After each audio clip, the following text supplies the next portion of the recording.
Hi everybody! It's so great to see everybody's videos, and it'll be so interesting to read what everyone did for their UDL project and this annotated bibliography.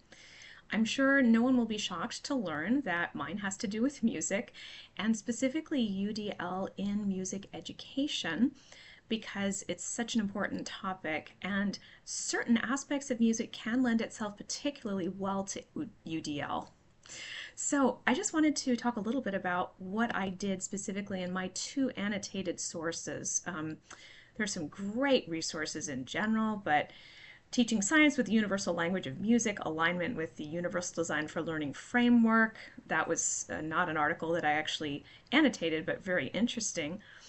And Music Education for All, Employing Principles of Universal Design to Educational Practice. That's in General Music Today.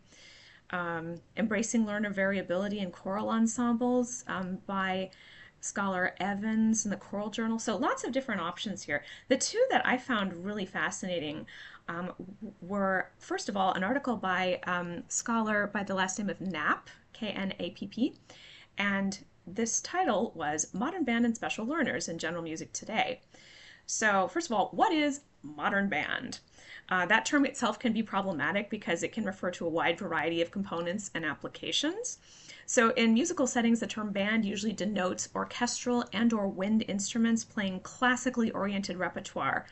But Knapp's reading of modern band refers to an instrumentation that's commercially oriented, including guitar, drums, bass, vocals, amplification technology, and musical styles that include pop, reggae, post-rock, and bounce, things like that. So the desire of the modern band setup is to provide a connection between what students play in school and the music that they experience outside of school.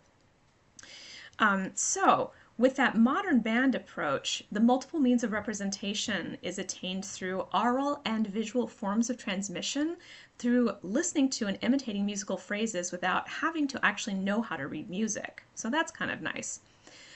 Multiple means of expression is achieved through students playing more than one instrument, so trying out guitar, bass, drums, etc., and exploring composition and improvisation, as opposed to having sort of a concert repertoire set up where a specific composer's music is played. And multiple means of engagement comes through students analyzing and responding to music videos or creating their own music through digital technology.